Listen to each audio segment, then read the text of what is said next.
All right, y'all, that's my driveway. But once again, the donut marks are not from that car. What up, what up? Bankroll Tim bedded up. Got the Hurst up on the lift. My son switched these cars around today in the morning. Took the Grand Prix off of here, put the Grand Prix in the house garage, took this out the house garage, brought it, and put it up on here and started taking the front end out. Everything off the front end. Getting ready to frame notch it.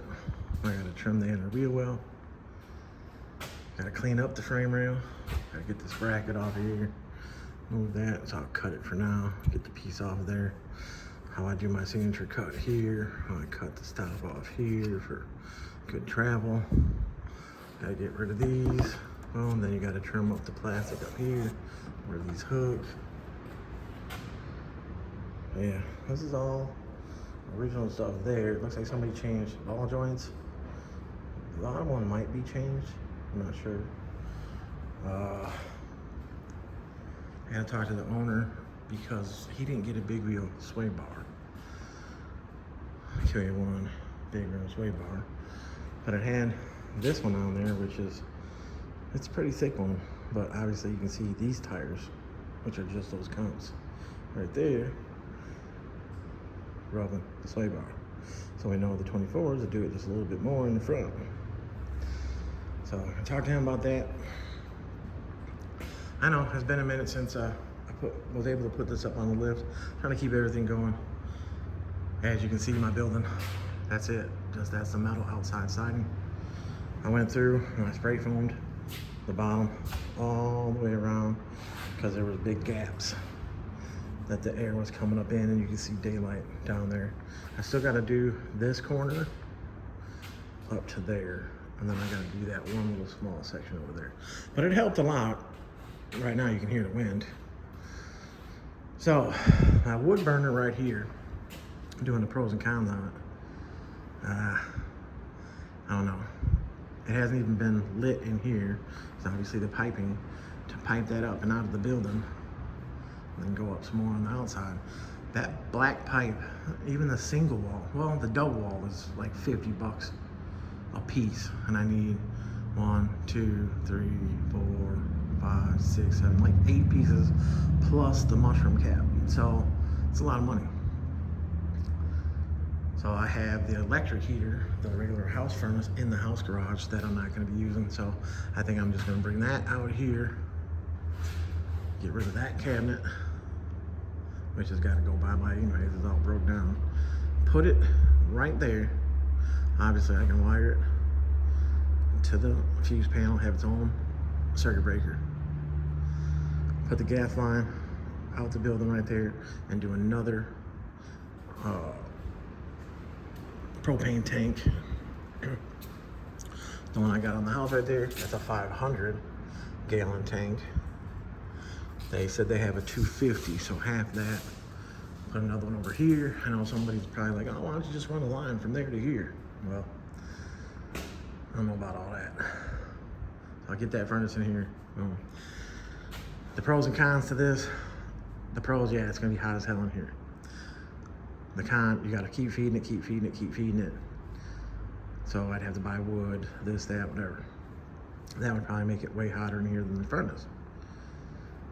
But then I'm gonna have to open the door if it gets too hot, because you can't regulate the heat with it. Yeah, you can open the flute up all the way. But anyways, putting the furnace out here, this, that, is probably gonna be cheaper in the long run. That one, once I get it burning, then I go in for the night, it's gonna be sitting out here burning. It's still gonna smell like fire. So that's a negative. That's a con for the cars and stuff like that, with the windows open, blah, blah. So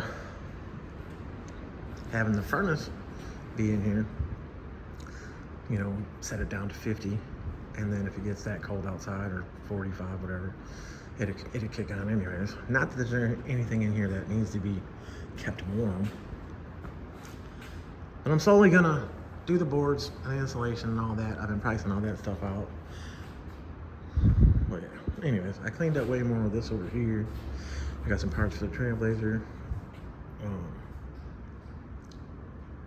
Got rid of a lot more stuff. But yeah, the other heater, I'll be able to just come in, turn it on, turn it up to like 80 or something, let it kick for a while. Once this metal gets warmed up, it'll radiate. Summertime, boy, it was hot. Like you had to go outside, and it was cooler outside than it was in the building. And of course, I got the ceiling fan, so I can have that going too, to help bring the heat down from up there down here. But it's not bad in here. You don't feel no drafts or anything. I mean, yeah, you can see the garage door over there. The seal is jacked up on the garage door, but like, there's no drafts coming in anymore. There used to be real bad drafts before I did this. All right, but back to the car. Back to the car. I'm yapping about that, man. Oh, we got the Forgiato'S. Again, this one is a 24x9. It's got a 5.5, 6-inch lip. A little dirty. I was blowing the shop out the other day. But 255/30 tire, 24. I already had that on the back of the car. We got the 30 spline. We got the True Track setup from Rigid Axle. We have the brand new 30 spline axles. Went with a 2-inch screw-in stud, 1/2 inch 20. The center bore is correct for the wheel. Yeah, brand new. When people know they're gonna have power and stuff like that, brand new 30 spline, this and that. Some people back in the day was just like, oh, just whatever to get the wheels on there. I'm never gonna be at the track. Oh, I'm never gonna drive my car hard. Oh, and if it does spin, it's just gonna spin. It's not gonna hurt nothing. So I set up jobs back then doing reconditioned axles and letting the customers know that they were reconditioned axles, meaning taking like a 30 spline axle, cutting it down, re-splining it for 28 spline, and putting that in the car and running a 28 spline center. But some people just don't listen, and then shit gets confusing and this and that, and then I got so much going on. Anyways, I'm really not liking the cars that were done 3 and 4 years ago. Even at 2 years ago. Oh, something broke. Oh, this happened. Oh, this happened. Most of the time, I'm all good, and I'm like, all right, cool, let's figure it out. But it's like when I say, okay, let's figure it out, meaning I'm gonna take care of it, then it's like they get amped up to talk shit. And then they start talking shit and this and that, and then I'm like, well, fuck you then. So, no response is a response, is the best response, blah, blah. Anyway, back to the Cutlass, the Hurst Olds. Got an 8.5, obviously stock. Like I was saying before, 442s, Hurst Olds, and GMs are the only G-bodies that came with the 8.5-inch rear end, but they have the small axle tubes of the 7.5. So that was the weak spot on these rear ends. 8.5 center was strong, but the small axle tubes suck. As you can see back here, that's pretty bad. So what I'm gonna have to do is go through, trim that up some. Obviously, I'm gonna roll that in a little bit, but I'm gonna have to put something in there so it doesn't look like that. Because again, 24x9, 10 overall, no tubbing required, just a little bit of massaging in a tub. Now, there's other people out there that are saying that I said that a 7-inch lip would go right on a G-body with just a quarter rail frame notch. No, you have to narrow. You have to narrow. Center of the rim, like this one, the wheel goes on there. I went 1 inch narrower. So these axles on the G-body are 28.5 long. So I went 27.5 long. So when I had the wheel on the car, it was like right with it right here. So that 1 inch is gonna clear here, even if I trim this lip. But yes, the narrow. So if you have more lip, the center of your rim is pushed back more, so you got to narrow in order to keep that under. So 24x10. 24x10 is 11 overall, and all the other Cutlasses have been by 10, 11 overall, and I'm still clearing that. But that's why I say no mini tub. I do not have to many tough. There's plenty of room, and as long as the suspension is set up right and you got the anti-roll, the billet anti-roll, 1/2-inch links, all that, you keep the back of the car squared up. So I'm gonna get to cracking on some of this right now. Get this upper off, get these panels off inside here. This stuff here, yeah, of course. However, this is, yeah, like I said, this is warped right here, curved something, but it's pushed back off the fender. But I will trim this, you know, we'll probably leave that bolt, but I'll trim this to this bottom corner so we can turn it and be able to keep the car low. You know, look, those wheels even rubbed. But get rid of this bolt right here so we don't shoot up the top of the tire. Get rid of this bolt right here. We don't have to pull the fender out on this one a little bit because we have this, and of course, the way the fender is on the backside, so we can, you know, trim this and be able to keep the spoiler. You know, I'll show you once I do it. All right, y'all. Yep, Hurst T-top, and it has the lightning rod shifters in it. And yes, it has. Oh no, this one's small block Chevy, 3v3. So yeah. All right, y'all. Let me get to getting something done on this. Better up. All right, all right. Look at that big ass mess. Look at all that dirt. It's a little dusty in here too. I had to fan it a little bit ago, trying to keep it under control, but anyways. All right, we have the front frame. I got it all cleaned up. I haven't blown it off yet because I haven't hooked up the compressor, meaning I don't want to open the door, have the hoses because I haven't have my compressor outside, blah, blah. Anyways, can't stand it, it's loud as shit. It can be outside, it's fine. You know, to blow out all the holes and everything and all this shit that's in here. There's a lot of dirt. You guys can see all that. A lot of dirt. Upper control arms, got those off, got this cleaned up, got this cut.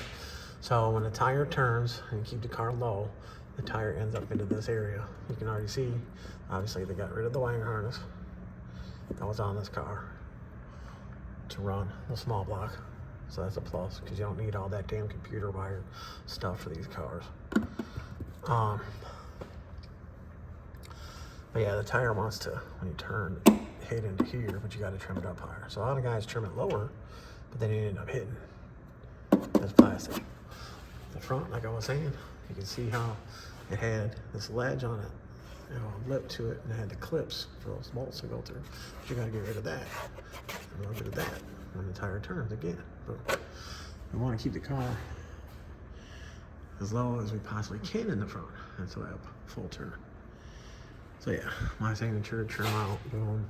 It's like a wrinkle point. If you were to get in an accident, it would absorb, you know, make the hit less. But anyways, and my main reason is to be able to see all that money you spent on coilovers. Here's something about this car right here. Look at this frame rail, right? Right here, that's a dip.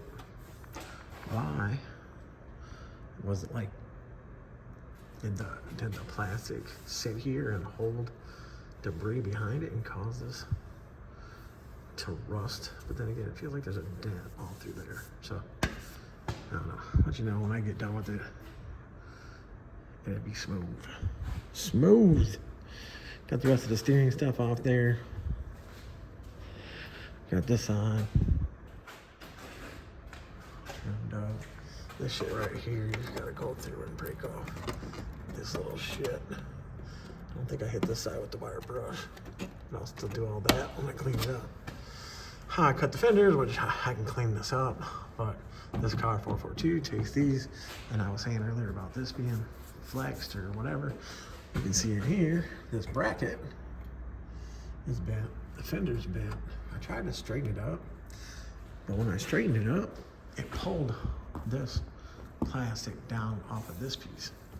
So I don't know if he's gonna buy a new, probably buy a new one. And that's what I was talking about here.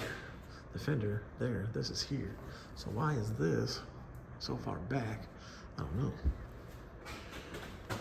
Okay. So maybe the fender's bent right there. Or maybe that's what it's giving me the look of, but no. The fender ain't bent that far. I'll obviously clean this up a little more. But when I paint it, I'll paint it nice and thick. So I still gotta go through here and clean out some more shit, But it's like 6:30 at night now. And it's 43 degrees outside. And this little thing I got sitting here, that says 49 degrees. My fingertips are pretty cold. But I got this little electric thing going. Yeah, it's blowing some heat off the bottom. That's fake in the inside, but whatever. So maybe this is why there's a difference in what that up there says. On the outside and inside. So maybe it has been doing a little bit of good. And today it was real sunny. So maybe it just held a little more heat in here. But it's dropping. I can feel it drop. The toes are cold. The fingertips are cold. But all right, y'all. I'm gonna call it for tonight. And tomorrow tomorrow's supposed to be nicer out. So, you know, we up here, Illinois. Shitty ass weather, bipolar ass weather. But all right, yeah, I'll get to notching it. I'll draw it out. I'll cut it out. I'll put the stands, the 2 red stands underneath the front. My son did put the car on a little farther forward than I really would have, but it's all good. It's got a nice wide width right there. So I don't know. There's probably some people that'd be like, that's fine. The motor heavier. There's no box in the back. That trunk's empty. But yeah. All right, y'all. Let me get to it. I'll be right back. All right, y'all. I got the frame notch started. So as you can see, took this piece out and put that piece back in. Here's the bottom piece. So you can see how far it went.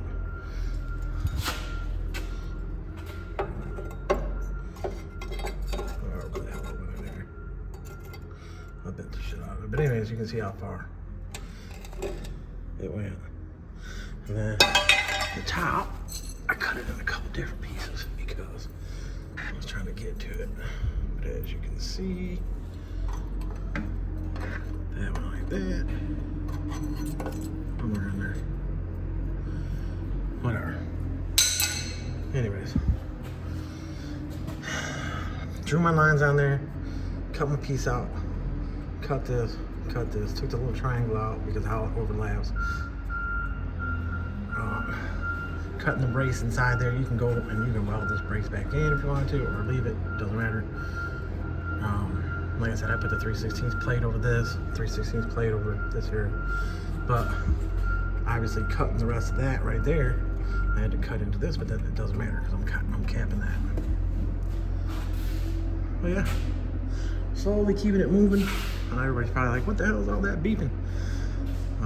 Backup beeper on dude's tractor next door. He's building his lot up over there and putting down some pea gravel and stuff.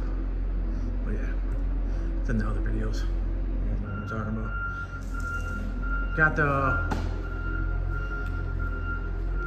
Got the other back shock off. This one is up there because I can't get to it. I'm gonna have to take the pipes, the tails off, but as you can see, it's just a clamp. Nobody welded it, so undo the clamp, pull that out on both the hangers. He can have them pipes back, or I might be able to fit them back in here. I don't know. The anti-roll goes up here, so it's gonna be in the way of the anti-roll. But I'll put them in the trunk for him. But yeah, the rest of this stuff still gotta come off. All this gotta get cleaned up. I gotta patch that stuff. Let's see, this frame rail, as you can see, stock frame rail, never been touched. Still got the bushing in there. This side over here, I didn't realize before. I must have only looked at the one side, but as you can see, somebody patched that. And as you can see, there's no. Oh yeah, see, that's a piece of shit. That might be a piece of 1/8 inch in there. but they got rid of the, what I'm talking about. They got rid of the mount. And then, I mean, if this is a frame tail right here, I don't understand. Yeah, dude, it's like there was never a mount. And that's the piece they put over. I can't feel the seam of what they did. Anyways, as long as the tails and all that stuff are really strong, you really don't need this mount because the other mount is right back there. As you can see, they put that 1/8 inch in there and bent it. So that's actually pretty strong. I gotta pay more attention to the trunk and the inside. But yeah, you guys know I gotta notch this area. I'll probably do something right there. I don't know yet. But yeah, this up here, you know, it's all gone. I could probably just trim this. He was talking about tubbing it. So maybe after we get it all done and all that stuff, we could come back later to get tubbed. I don't know, because it really, just how that looks. Anyways, we'll figure it out. Yeah. Smoky as hell in here. Not that bad. So I was grinding on this frame, cutting and grinding. Cleaned up this whole section over here. Spray foamed this all, boom, all the way back to there. So now I got like one piece in that area from the toolbox over that I got to spray foam. And then I got that one section up there where all the shovels and shit are. So I still got to go through that stuff. There's no point in having that many shovels. But the heater that I have in the house garage, which is the furnace, I'm gonna put it right here. So I got to pipe the gas line outside, put the regulator on it. Then when they bring the tank, they'll put the tank right out here, and then they'll attach that. I got to run the electric to the box and put it on its own breaker. I think I already said that on this video, but now that I have all this cleaned up, and I got rid of some more shit. There was a box back in there that said garage sale stuff, but that was years ago. All right, back to this. I'll get this side welded up or tacked in and show you. All right, check it out. I set that piece up in there. I tacked this bottom corner right there, and I put a tack in the middle here where it curves. Then I was able to go back through. I pulled this piece out a little bit right here. Let me show you. Pulled this out a little bit, put the tack there. Got the tack in the dead center. I went through, welded that. Now I can weld the whole bottom. And then got this to go in here. So that'll cap that off, get plenty of weld in there and seal it all off, make it look good. And then one of this right here.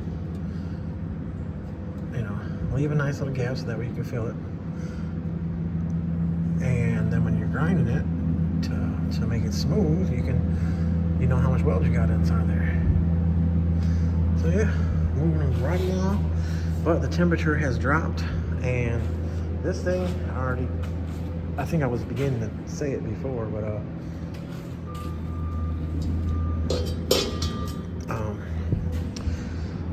so the shop, how they did it, they came out of the box for the electric, and it just got that coax, the yellow coax, all the way around, whatever the hell you want to call it.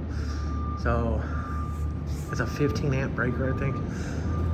So when I was grinding with this on, obviously you guys know these electric heaters, that's probably like what, 1,000 kilowatts or some shit. So that's gonna probably make my bill go up until I get the other shit set up. But anyways, I was grinding in here with the grinder, and boom, and I popped the breaker, which shut off the whole shop, and it was nice and dark in here. So I had to find my way over to the box. There's only a couple breakers in there. But yeah, it's a bit nibbly. Fingertips getting a little cold. And let's see. That thermometer, oh, it's dropped. Let's see, what is it saying? 49, 48, but it says 43 for my town. But all right, I'm back on it. I'll get some more. You guys can see how far it went in. Probably could have curved this part a little bit more in, but I've done this so many times, it's gonna clear. So it cleared, it's 20 foes. All right, y'all, I'll be back. I'm back. So, got this side painted. You can see it doesn't have a full curve to it, but it's notched back. So it's all good. 550s, 550s. Viking, bearing plate. Got the sleeve inside there to drop that 5/8 hole to a 1/2 inch hole because it's a 1/2 inch bolt. The sleeve is in there. Upper control arm's just sitting here. Yes, these are the original bolts because they have the splines around the shoulder. We'll tighten this up and then I'll get in here and weld that. Yeah, the paint's already down there, but I can weld through that paint. Put a nice little bead up on top so that this bolt can never spin. And after that, you know, put a little touch up on there. But yeah, there's that. You can see the mess. I know some people were like, man, show everybody how big of a mess it makes from welding and grinding.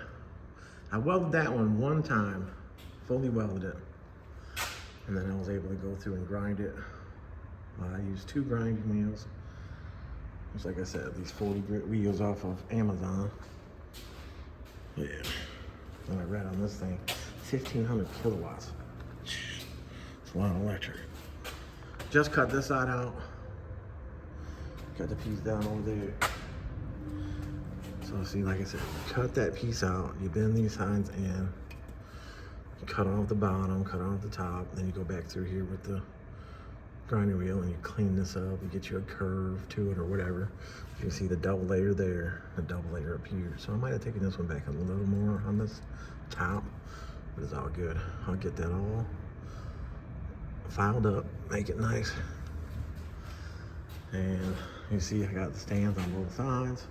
Car's in the air. Even if the car is in the air with, you'll see it flex a little bit no matter what. But when it sets back down, I mean, that's what these cars do. But anyways, yeah, gonna finish welding up this side. Or grinding it, fitting it, welding it. Making a big ass mess. Let's see, if we look at, this is the one I just took off of this side. All right, you see how much is there? About 1.5 inches, inch and a quarter to 1.5 inches, 1 3/4. There's one from that side. So,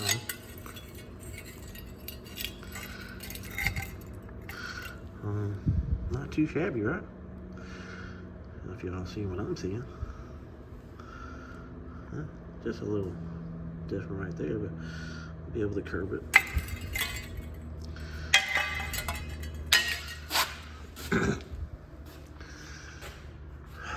All right, y'all. Get back at it. All right, y'all. Bet it up, bet it up.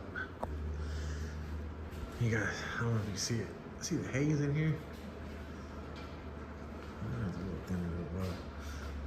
Anyways, there's a haze in here on the spray paint. I got this side all together, y'all. I got this side all cleaned up, all notched, all welded back in. Unpainted. So, front frame notch done. This paint. Got this heated right here. It actually sprayed real good in the cold. Like, I'm telling you, this is what I use right here now, guys.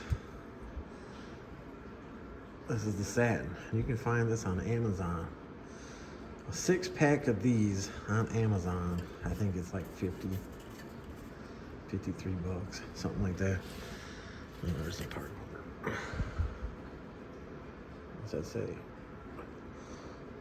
2732 satin black with Krylon fusion. But to buy that in the store, that's like what, 13 bucks a can. So, you know, I got the Amazon Prime, so obviously I can find a lot of stuff on there. But yeah, so this you can tell is still a little wet. Like, it's got a real shine look to it. Here's the other side. This was painted yesterday. It's coming out the same. It's probably needed.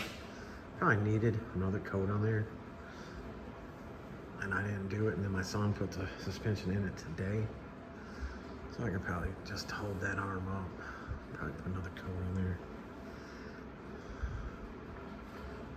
Let's see how it's, maybe it's just the lighting, but it's all good. All right, pretty cold in here. Let's see what this one says again. It says 50. I might be wrong though, because it says 67% humidity. But all right, on to the next step. We'll get that side bolted up. Yeah, there you guys go. Look at all that nasty work. I decided in my life to do nasty ass work, but I like it. All right, be right back. All right, y'all. Got these brakes on. The cap does not clear, the floating cap.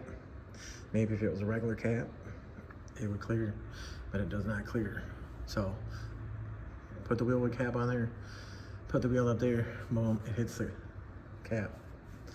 So run it without this.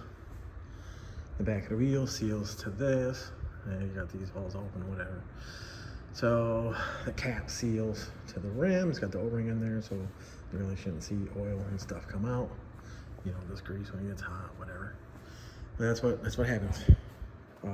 Asante, the other day I seen a little set of Asantes that had the adapter one that I'm talking about that goes there. You know, the adapter goes in and then the cap goes on, so it sticks out that little bit, but then it would all clear. All right, so shimming this one, I got 4 and 4 on the top and bottom bolt. For this side, that's decent.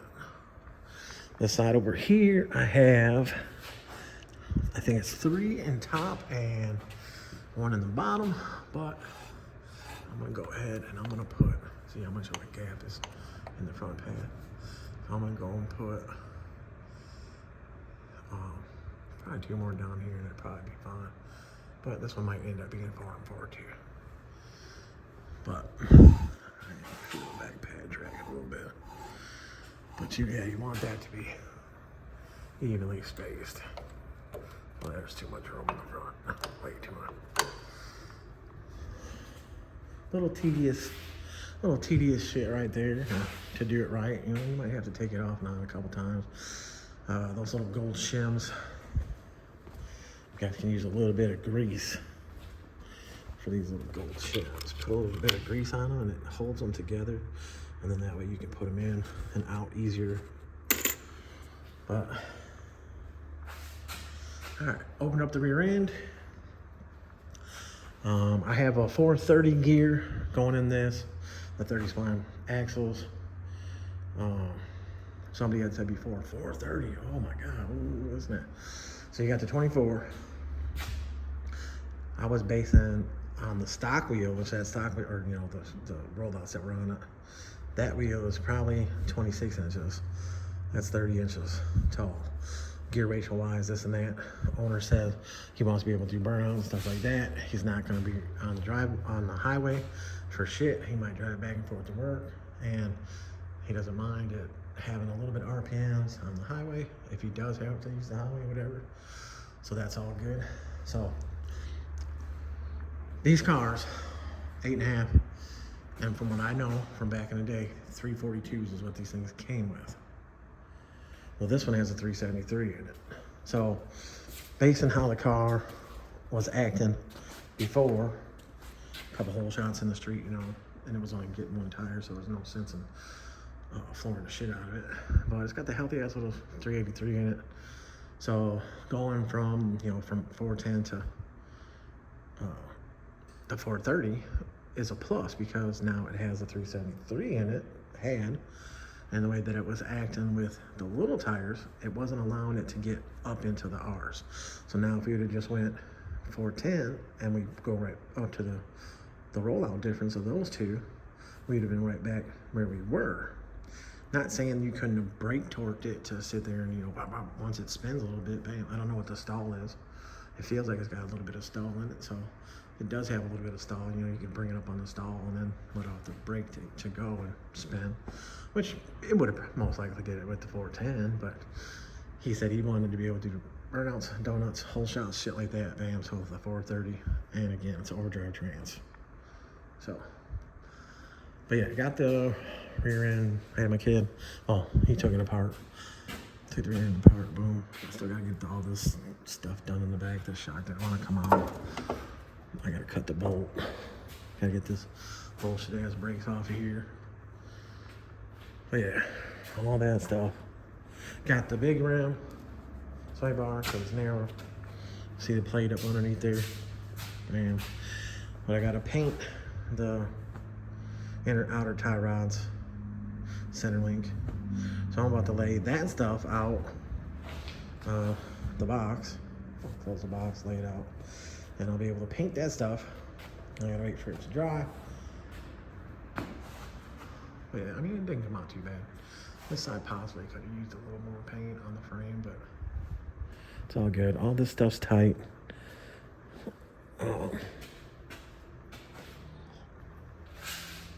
Welded in the top bolts. Put a little paint back over that. We were putting the wheel up on here to check that cap, like I was saying. And it's hitting this, and like I said, this gap, whatever the hell is going on here. So I gotta figure out what the hell happened. Is the bumper, the bumper don't look like it's pushed in, like it might have the bumper shock pushed in a little bit. But yeah, this side does not feel like that. This side's right with it. So anyways, I mean, these are pretty shot anyways, but if I gotta trim these down and take the bottom off, because if you look at that, you can see it tucks back. Now that side over there tucks back more. So, I gotta play with that. But yeah, that's the wheel, that's the front. Got the back over there, got the 30 spline axles over there. Slowly but surely, trying to get this done. I got all this guidage. And if I could have bought the piping for that, if it would have been cheaper, I'd have been doing that right now. That thing right there, just keeping it okay in here. But I hate this damn time of year where it gets dark out so damn fast. But all right, yeah, that's where we're at. Next step, those are on there. Put the tape on there so that way I didn't get the wheel wood name, all greased up because of the grease, and I don't have a wash tank in here. I got a box of rubber gloves, but I hate using the rubber gloves because you can put them on, fucking 5 minutes later, they're nasty as shit, take them off. Grab another pair. Anyways. All right, y'all, still on it. I'll be back. All right. Check it out. Brakes are all on there. Brake line. And I just put some more paint on there and a little shiny, but anyways. Brake line, hard line, adapter, clip, frame tab, bigging, line, big wheel, sway bar. Like one of the only things that's actually for big wheels. And that's because it's narrower, sits under the frame. Got the adapter bracket plate that goes on that moves this whole setup over, and this is narrower. And you can actually get the sway bar links in with this. So that's an A1 product right there. All the steering arms are on. These were the Moogs. I had to paint them. So I painted them. And they actually painted well in this weather. They didn't fish on or anything. Because like I said, it's cold in here. It's cold in here. Center link is on there. Everything's tight. All the counter keys are in there. The idler arm, brand new. It's in there. Brakes are set. Brakes are shimmed. A little bit of playing that pad. A little bit of playing that pad. I move this forward some, but no matter what, I'm gonna have to cut it. Which you can see that these are damaged anyways. That side's been worked. The inside piece is all bent up right here. So it's gonna have to be redone. So I'm gonna end up cutting, I'm gonna cut this. I'm gonna cut it probably underneath this screw, cut down here. But the piece that I cut off of both sides, I'm gonna put in the car. So whoever does this work, they could probably take it. So that way it has a lip to it. They could probably put it back on the inside, a little bit more forward. We'll see. But yeah, now I'm going to get this back end taken all the way apart. Get these pipes off and loosen the clamps up here. This is only pressed in, so I'll probably have to pry that a little bit. The tailpipe don't matter because obviously, like I said, when the cross brace goes across there and the anti-roll and all that, it needs to be rebent. These might be some bought tails. It might be, but this one here, I don't know how they got the top bolts in there, but anyway, I'm just gonna take the cut off. We have cutter, the Sawzall cut it. I gotta get those out of my way so I can start doing what I need to do back here. Had to order some more paint, but I can go ahead and get these backing plates off. They're junk. I do have the other housing ends to put on here, so I don't have to deal with drilling holes and shit to these. I could just cut the end off like I did the other color. Just cut it off. I'll write my number down that I want it to be, which the axles are 1 inch narrower than these. So yeah, I got these 28 spine stock Gbody axles. Obviously 28 spine, not 26, because the 8.5 inch rear end.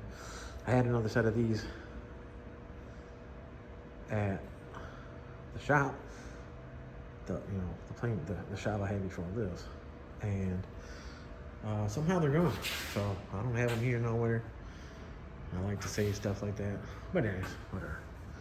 All right, y'all, let me get to it. Yo, check it out.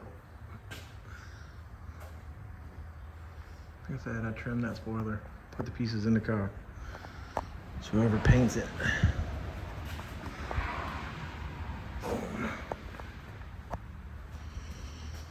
might have trimmed this side a little bit farther forward than that side, but it's all good. All right, fired up the torch. Torched the brackets off the back of the housing, or whatever. A little bit of a mess. My torch tip is shit. Blew a couple holes in the housing right here because of a fucked up spot to get to. But anyway, I'm a welder, so I can grind all that shit and grind it down in there and then fill it. I gotta still gotta narrow it. It's getting narrowed 1 inch. And I'm changing these ends. I'm not using that end that you gotta drill. I got the other ends to put on it. 10 bolt, 12 bolt bolt up. Put those on it just like I did the gold car. And that, it's a little bit bigger for the end, but then it makes it stronger. And how I brace it, so anyways. So yeah. Still gotta get that painting out, still gotta get that drive shaft undone, stuff like that, but my goal is right now putting the super drop boxes on, which I have right there. Oh yeah, booyah, real shit. So yeah, that's where we're at. Both sides on just the bump stop area. Let's see. Alright, yeah, see there's all right there. Right there. No, it's all good. Clean all this shit off. Ran through and just put a couple cans, sprayed underneath. Sprayed the tank. I mean, it doesn't have to be perfect. This tank's got a dent in it. And I'll probably go with aluminum tank or go aftermarket tank. So then you just unbolt that, bolt a new one in if he wants to, if he doesn't, whatever. But yeah, I'm moving. Today was all right out here. 60, yeah, basically 60 degrees. So my big ass is in here sweating. I'm not too much out about today. All right, I'll be back with some more work done on this. I'll have the measurements on the housing and all that stuff, where the box is going. And of course, the box goes on 0, you know, set the rear end, whatever the rear end says right there on the degree wheel, which there it is over there. Whatever that says, make the box say that, boom. And then you got both ways. You got the front to back, you know, tilt. Then you got this. So you tack it on there. This is a smaller tube than what this cutout is. You know, this is made for the bigger tube. So I'm 7.5. But this one, depending on where I put, I think those other ends are pretty long. So I know the other car I stopped short of it, but I guess just going the inch, I can make it. So I'm pretty sure the box when I put it on is like 9.5. So the box, you know, is more over here. So I'll figure out how much length I have on the other ends and then, you know, use as much of the other end as possible. But yeah, I'll write out all the numbers on here and you'll see, which most of my videos show all that. I show pictures and stuff like that. All right, let me get back to it.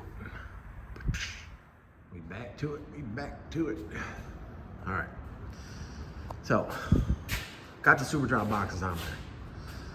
Got the coilover brackets on here. I flipped this over this time so the little groove would be at the top instead of at the bottom. So this is just sitting on there for right now.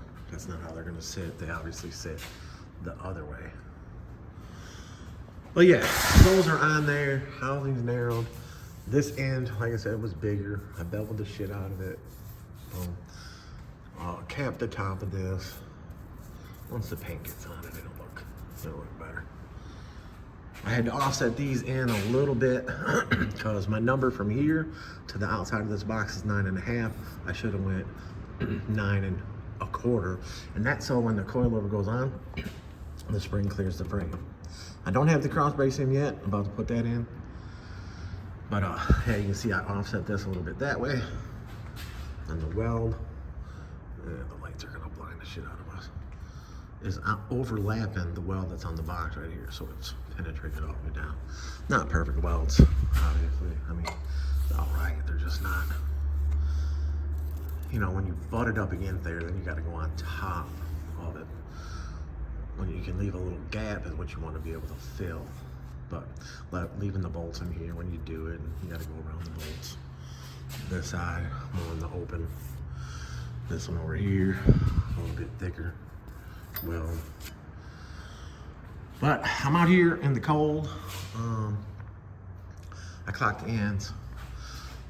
I told these are the box Chevy ends, so 35 degrees is what this is clocked at, which is the best number for everything. Even though this car's only narrowed, it came out to like 13/16 because it's a 24/9, 10 overall, so it clears everywhere. So what I'm saying is the caliper will clear the frame, and again, no full notch. Somebody replace this or patch this, but the way I slid it and roll it in, and I'm gonna try to make the right side match this side. I'm gonna trim off that, so that way that cleans that up. That's a big thick ass plate that they put in the trunk. I think I pointed it out before, but I'll get a can of undercoating. I'll scrape off as much of that, but once I have that trimmed and cleaned up, I'll be able to put undercoating. This side don't have a hole in it into the trunk, the other side does, so I'll have to do a little patch work in there. But yeah, coilover brackets. Coilover brackets being on like this. This is the aluminum style trick chassis. Got the double pieces right here. It's not the single piece. But when you guys are seeing those single ones and you see the bracket on the coilover, the gold bracket, and then they overlap the bottom of, like they'll be hanging down here, 2 holes, that's wrong, completely wrong. It's gonna bend because now you're only on 2 bolts on these 2 holes. You got 2 holes down here, you know, overlapping on the bracket. It's gonna bend. I got plenty of pictures of plenty of stuff like that. It's gonna bend. Super drop boxes, boom. Placement of the boxes, how everything's set up, how it works. The brace curved in here, how I do it. But yeah, so 35 degrees there, boom, box Chevy ends, got the 4 bolts, bam. Yeah, tube size a little bit bigger, but it makes it stronger. But yeah, that's where we're at on the back of this thing. I don't want to make this video too long, so I'm trying to keep little segments. Somebody was asking on one of the shorts about narrowing. Well, this is my narrowing bar that's in here. Solid tube that's in there. You can see the pucks right there, both sides. And then you got the outer puck that goes in here. That's why there's no bearing in there. And that's what keeps it a square all the way through. And that's how you narrow.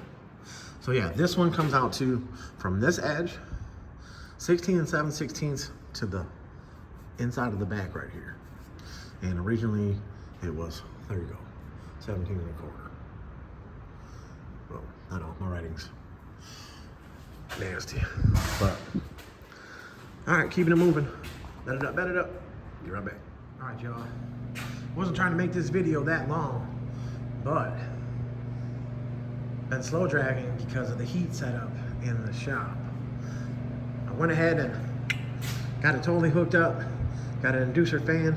The inducer fan obviously works as a vacuum, pushes it out. It goes between 1200 and 1600 RPMs, but it's pulling out the smoke, pulling out everything, burning the wood better. Had to drill holes in the bottom of it, drill holes in the back, but that was before I knew about the inducer fan. Burning straight wood, which is keeping it cleaner. Everything works excellent. Those 5 dots I did with the propane torch, just messing around. But now you can see how much hotter the barrel got, and it burning the paint off. But yeah, so got that. This is wood from Menards. That's just expensive. But my buddy got me a whole truckload of wood, which this not even a quarter of it. We're gonna unload the rest of it tomorrow. We're gonna find another place in here. The furnace is hooked up. I just do not have the tank. This is Thursday, tomorrow's Friday. The tank is supposed to be here, a 250 gallon gas propane tank for outside, be hooked to this. It's only a 45,000 BTU heater. So it was running with a small propane tank that I had outside, like one for the grill. I had it outside, had it running. It's only got 2 burners in there. And it was getting it up from like 20 degrees in here. Let's see, what is it right now? Before, let's see, it's 43. I'm in a t-shirt right now. That's workable. Coming out here, it's workable. I prefer 50, but obviously with my big ass walking around and stuff like that, and wearing, you know, 2 shirts, work shirts, and my sleeves, welding sleeves, you know, get a little warm anyways. But that thing's working excellent right now. That little fan that's right there. My buddy's bringing me a big box fan. We're gonna hang it like in the corner downwards, so that way it blows the heat down across the floor, keep everything warm. Come in and put a couple logs in it, put the propane torch inside of the hole. It starts it, the inducer fan turns off and on. It starts the wood burning, and right now it's burning pretty good. Let's see. I know this video is supposed to be about the Cutlass, but oh yeah. So yeah, I know you don't want it to burn too fast, and you don't, you know, you'll burn your wood out quick as shit. But it's burning good, like real good. So I can turn the inducer fan down some, which, let's see, all the way at 1600 RPM. So that sticker was already messed up to begin with, but turn it down to about right there. And then we can see how much less, pulling it back a little slower. So now, I don't know, with the heat, I can get work done. Metal sign right there. This wood's not that hot. The sign is dissipating the heat. It's not hot over there. I did move it back this way. But yeah. All right, so about this Cutlass. This Hurst Olds. Oh man, I got insulated pants, insulated socks, rear end, fully built. Anti-roll is in there. Everything's welded. The paint the other night, it was a little cold, so it did like how those runs are up here, but I don't care about this because I'm repainting all this. I got the 10 to go in here. I had to buy it in pieces like this. I had some at the old shop, but all my stuff got thrown out without me being there to get the rest of my stuff, so whatever.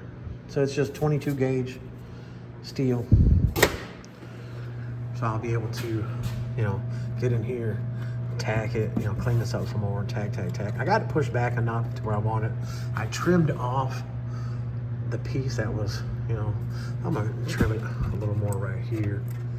But I'll put a piece over this. There really ain't too much you can do. But yeah, this side, patch that, trim off some more of this, because there's more of that to be trimmed off.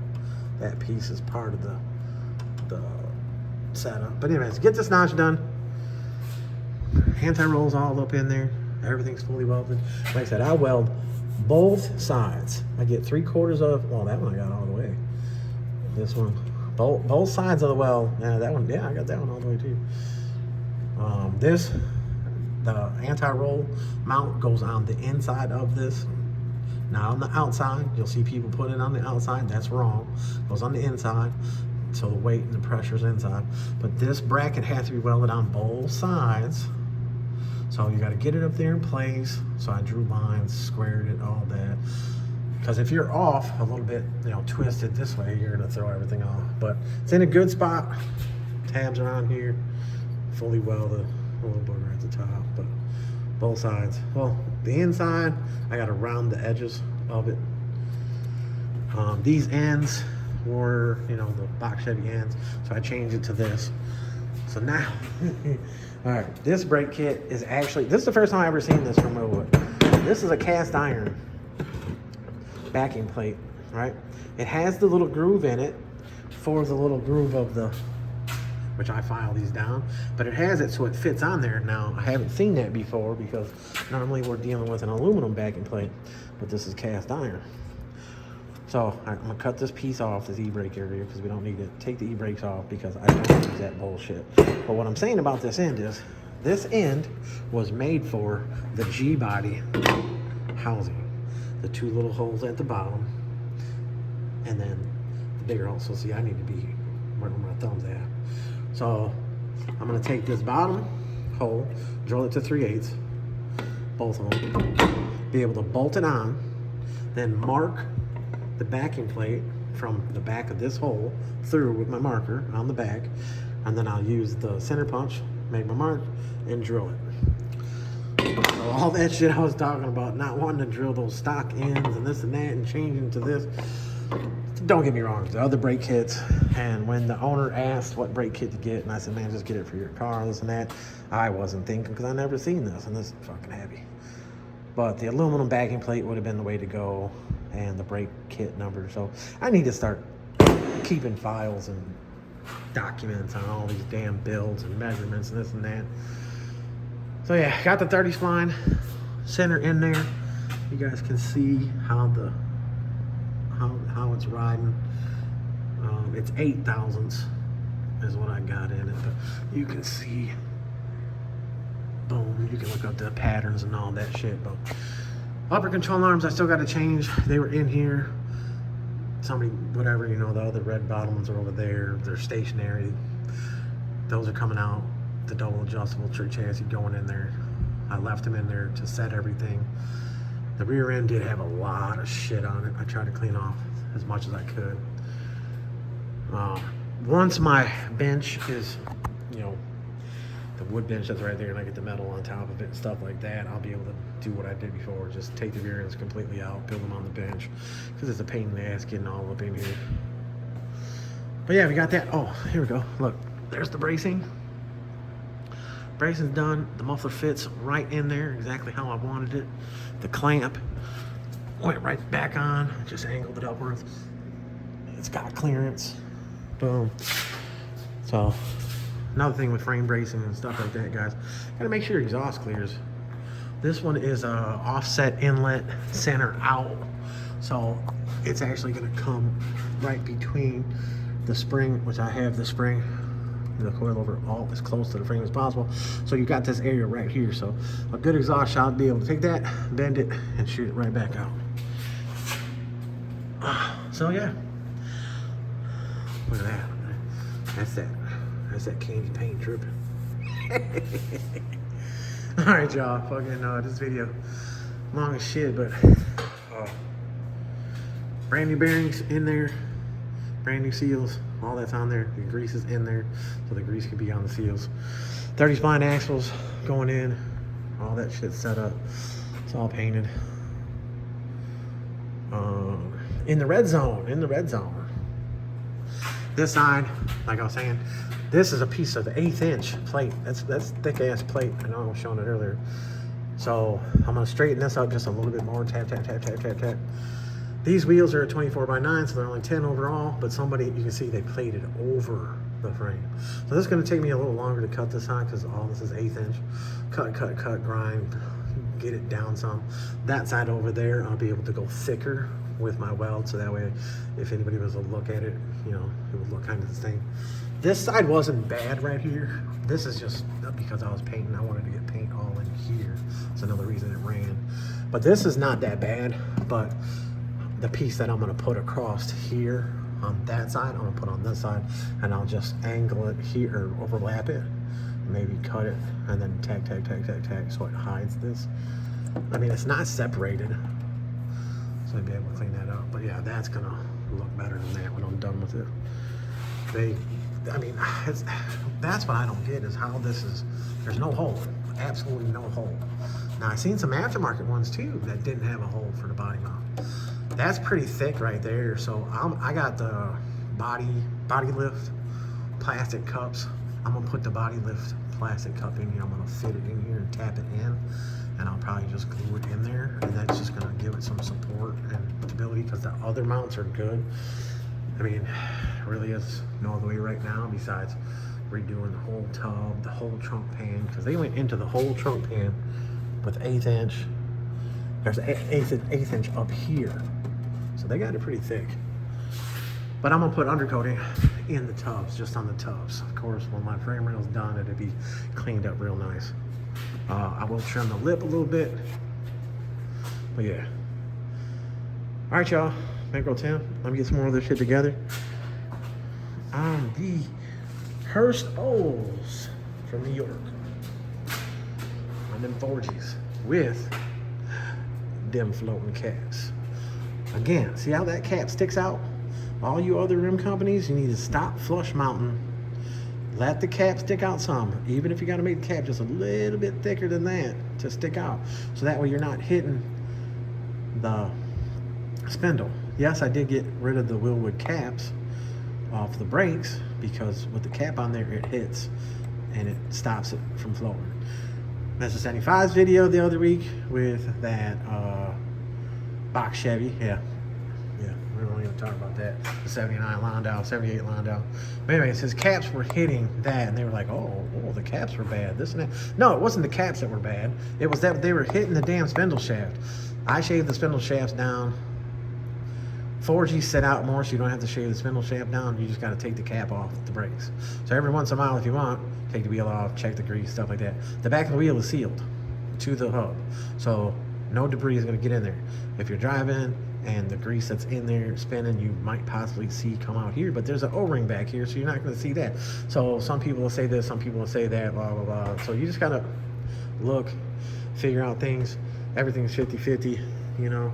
If you listen to one person that's a dumbass and they just keep talking and talking and talking and talking, you end up believing. I'm not saying anybody on the video this and that. I'm just saying people out there just be dumb. So many people act like they know what the hell they're talking about, and they don't know a fucking thing. So just research. I know I be explaining a lot of shit and I be bouncing all over the place, but I'm about to go in the house and get something to eat, and then I'm gonna come back out here and do these notches, get that part done. Yeah, that's where I'm at. All right, y'all, I'm right. Bet it up. All right, y'all. Got the ass in fitted, got it all set together. Still gonna trim the lip out there. I ordered the axles 1 inch shorter. I had the wheels on the car previously, on the ground, stuff like that outside at the beginning of the video. And I think it was this side was touching the inner lip just a little bit. And right now it looks pretty close, but I'm still gonna trim the lip. And like I said, dude ain't, you know, dude's an older cat like me. He wasn't wanting to tuck the shit out of it. But yeah.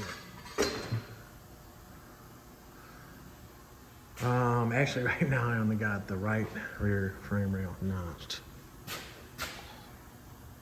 And then waited to change the uppers until just a little while ago, and taking the stock ones out, or not the stock ones, but that BS over there.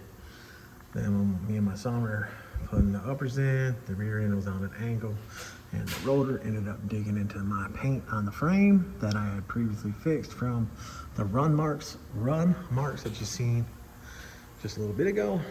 If you paid attention to that in the video. Calipers are clocked. Anti-roll is in there. I like my bolts being all the same way, so I still gotta change the control arm ones around. Pinion angle where it's set is nice. Like I said, no matter what spring that you use, basically the squish when you set the car down goes down about 2 inches. So like I said, that will have the tire in the wheel. Then we still got another 1/2 inch right here to put it down. And then the car is completely empty. Whether he's gonna put some sounds in it, stuff like that, it'll go down a little bit. But yeah, as for the rear end, drive shaft back in there, not tight. That muffler is in there in place, fits perfectly around there. Somebody was just asking questions about that. If it had been a exhaust that was not clamped, that was welded, you know, having the clamp right there. But if it was welded, it would have been a pain, but I would have still cut the muffler off. But anyways, what I'm saying is it fit real good right there. This car sounds good with the small block in it and those pipes. Name of that brand. But yeah, gears in there, all set, all torqued. So I was just out here all day. It's kind of late right now, and as you can see, it's just thrashing. I've cleaned the floor a few times. I don't know if you just heard that, but the heater was going. The barrel is working perfect too, with that inducer fan on it. So yeah, everything is going pretty good. I'm not going to take too much time here to keep talking about the same shit. But still got the alignment to do on the front. Still got to bleed the brakes. Still got to run the brake lines on the back. Car's gonna look good. This is a good looking wheel. Real good looking wheel. So I did clean it off some. My compressor was sitting outside for these last couple. Well, since I've been here, since I got it here. But the tank, I've had to weld a few times on the bottom. And the other day, it was in here. And my buddy was like, hey, you hear that? He's like, you got to drain that thing. So we drained it. It had some water in the bottom of it. But it's rusty, so I went and I welded it up. But it's still leaking right now just a little bit. But it did have a nice big hole in it. So now there's a ton of weld on the bottom of my compressor. But I've had that compressor for many, many years. But yeah, anyways, compressor, brought it in, blew the car off, blew the inside of the car out, blew the trunk out a little bit. This tub, the right tub inside the trunk, needs a little bit more work. I did patch in this corner of the tub right here. I'll take the wheels back out. You can see the tack wheels. I put a piece of metal in there. I put a piece of it along there. You can see where I scratched the frame. And it looks worse than what it did. But anyways, I'm gonna clean that off, so I gotta wait for it to dry and put some more paint on that, so that'll be later. I can't have my frame rails coming out like that. And this one is still the paint that was on there before that had the runs. I just wanted to put the wheel up on here and check my center. And I still gotta move the rear back a little bit.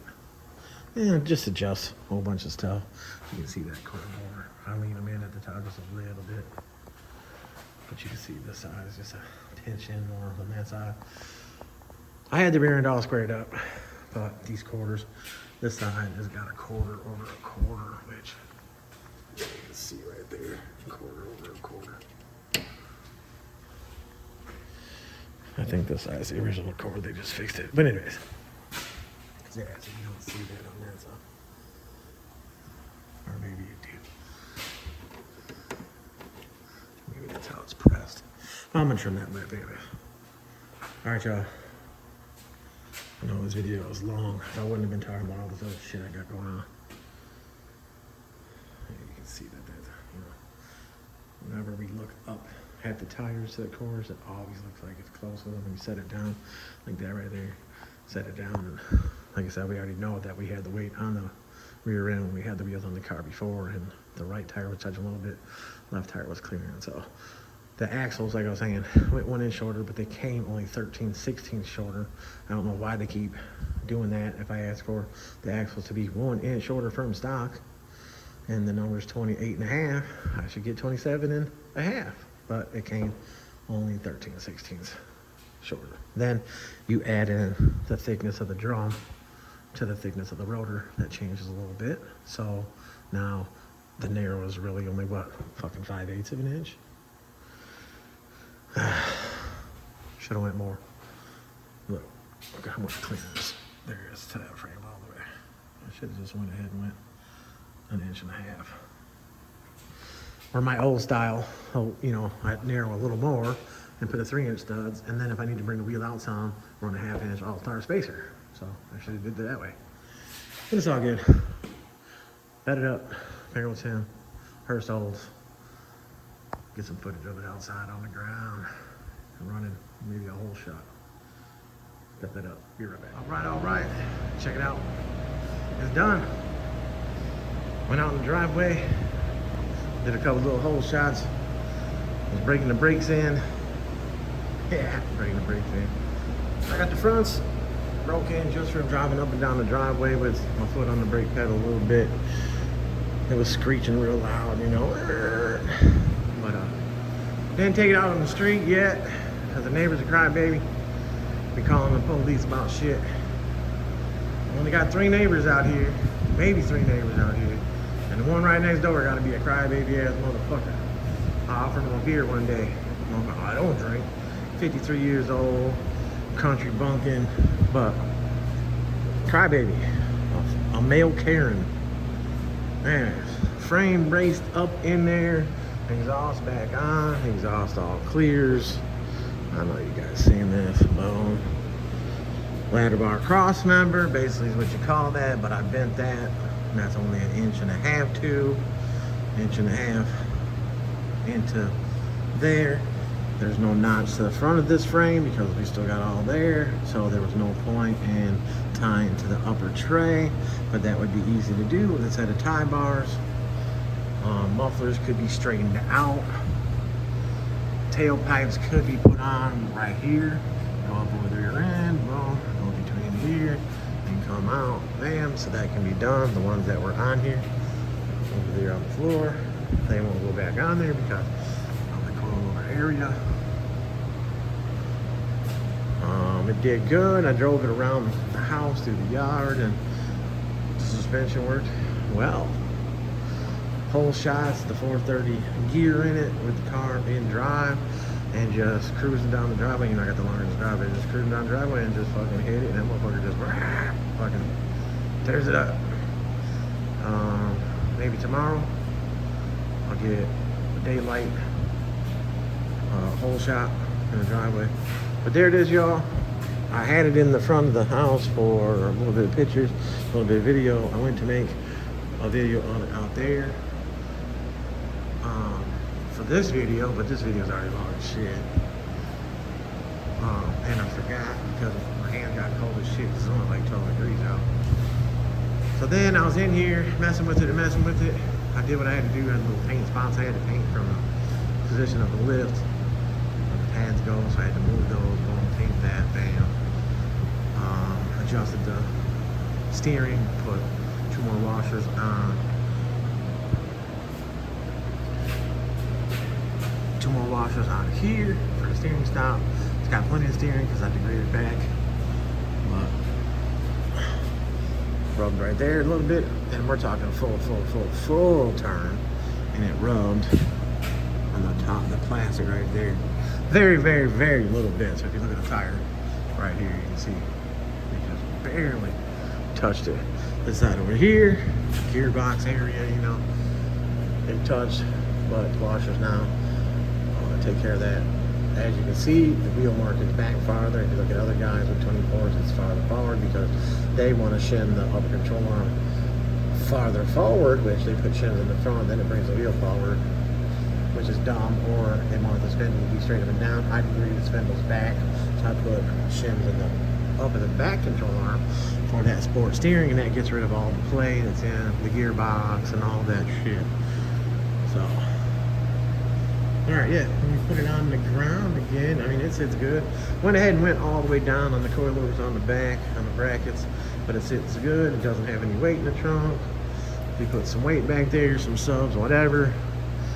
And like I said, he never said he wanted it to tuck hard to tell. It sits perfect, I think. Front is going to settle a little bit. Oh, black springs, y'all, black springs. Somebody's video was like, oh yeah, you see we went with the black springs. Well, guess what? The black springs, it's all Viking. I said it before in videos, plenty of videos. I tell everybody and teach everybody, they do not make silver springs anymore. You guys that are out there buying springs from Viking and you want different colors, no, you're getting black.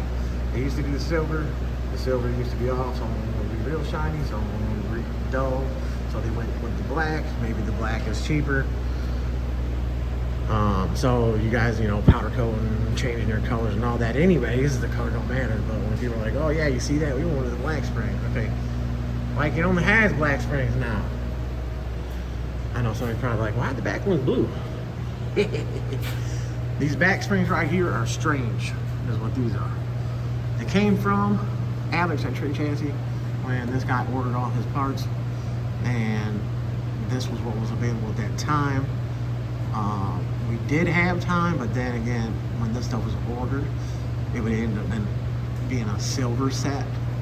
I was probably one of the first ones that ended up with a set of boxes that were one black spring, one silver spring, and that's when I had to call, and that's when I found out that, you know, Alex from Chassis is the one that told me, he's like, yep, Viking's not making them, but black anymore. So, black springs is what you get from Viking. Stop believing all the shit that you hear on the internet and the way that people come on. People will tell you they did the whole suspension on a car. Will tell you they did the whole suspension when all they did was change some brackets and shit like that. I never say that I do the whole thing if I didn't do the whole thing. I'll tell you in my videos. Yeah, I post a lot of pictures on Facebook. Yeah, I post a lot of things and I put better up. Of course I'm gonna put better up on there. Boom, that's my shit. If I touched it, I touched this, I touched that. But I ain't gonna bullshit you and tell you I touched and did something I didn't do. I'm not gonna say this is my work or that's not my work or this is my work. Yeah, the vice versa. You know what the fuck I'm talking about. Tired of all this shit. Motherfuckers out there. But anyway, I'm a little pissed off. I came in here and my heater was froze up. So I had to thaw that compressor switch for the pressure switch. I don't know what the whole deal was leaking. I can't figure out why. And I got it to set and I had to make sure that it would turn off at the pressure. But I turned it off at night. Anyways, I turned the power off to it. The wood burner has been doing excellent. Yesterday was very windy. So there was a couple times it wanted to, if I did not have the inducer fan turned up all the way, it wanted to put a little bit of smoke in the shop. I mean, very little bit, where like you smelt it and you looked over at it, you could see a little bit of smoke. And then if you put a couple pieces of wood in it, you know, when it first starts burning that wood, you get a little smoke. But now, with obviously no wind outside, the inducer fan turned about halfway. It works fine. Right now, it's probably almost 50 degrees in here and it's 12 degrees outside. So yeah, I'll be bitching, I'll be crying. But yeah, this is it for this thing right now, suspension wise. The stiffer the spring, so like I said, this is a 300 and that's a 10-inch spring. And like I said, this shock is like 11-inch shock. It's not a 12-inch shock. That's a 10-inch spring.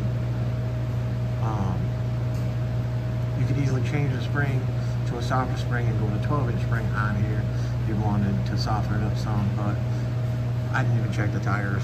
to see what the pressure's at, but going through the yard, you know, the ground is hard as hell right now, and just going through the yard. I wasn't flying through the yard, but I wasn't chicken heading. I wasn't bobbling. My head wasn't bobbling all over the place. My gut wasn't bouncing everywhere. It felt good. It felt smooth. The driveway, the whole shots that I did, you know, just hitting that moment, felt good. The steering right there. No playing the wheel. You turn it a little bit to the left, and over, turn.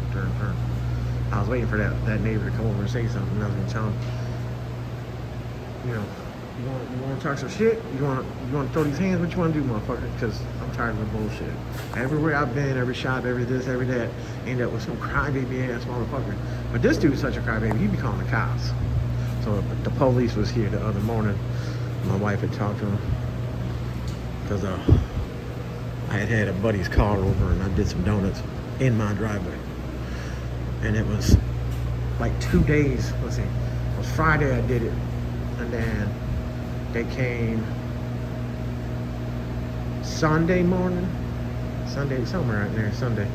The police gonna come, and then I didn't go outside and talk to the police because I didn't know. But the wife was like, oh yeah, he was, you know, talking shit, saying this and that, and blah, blah, that there was a certain car, and they had a witness, and this and that, some shit.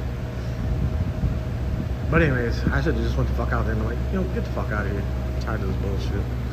One of these days it will happen. All the other police that have came because he called, they was cool. They talked with respect. You know, you show me respect, I'm gonna show them respect. You know. But anyways, all right, y'all. I just made the video longer for some bullshit. But I'll throw up some shorts and I'll finish this video. That oh, I adjusted the carburetor and shit like that because the choke was stuck on too much. The primary pump was squirting too much. So like you hit the gas and it would stumble, and we knew that from before. So basically your primary pump, if you don't have that little bit, like what is it, like 20 thousandths gap or 15, I don't know, 10, something like that gap in it, you'll end up spraying too much fuel too soon, and it doesn't have enough air to catch that. So then then it goes.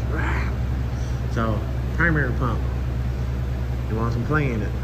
You don't want it to be already pushing on the pump, on the carburetor car. Anyways, I know you guys are like, ow, why would that carburetor shit? I'm a carburetor man. I'm standing over here, my back's against this heat, feeling good. But I'm suited though. I'm suited. Alright, I'll get back to you.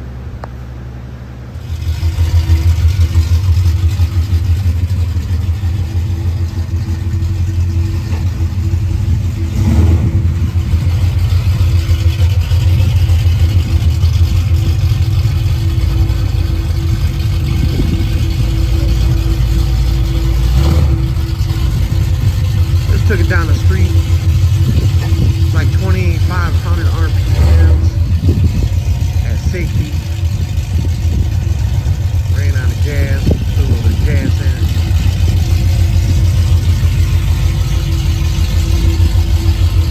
See if it doesn't sputter.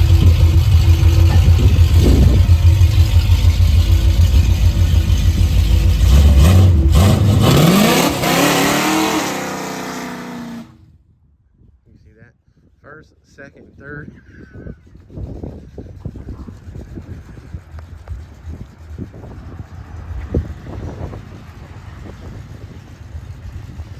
Shifter's got the lightning rods in it. Button's a little sticky. It rides good as hell down the road.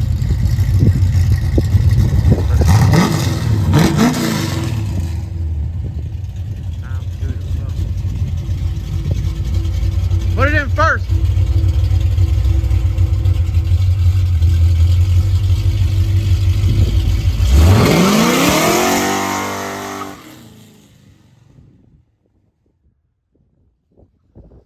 He's not getting in it that hard.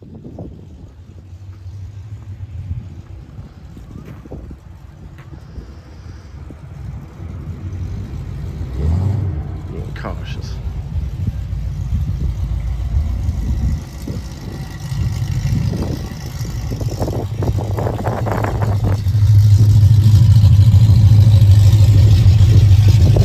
Put it in second.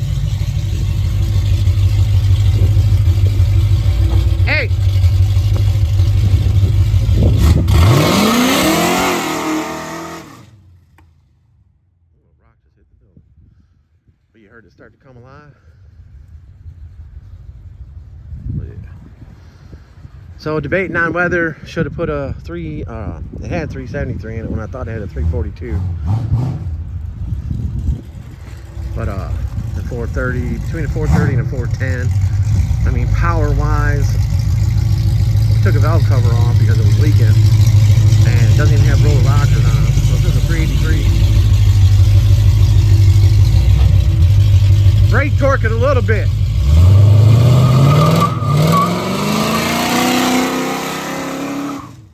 He's not getting in it. He is definitely not getting in it. It's a little cold out here. All right, there it is. It's done.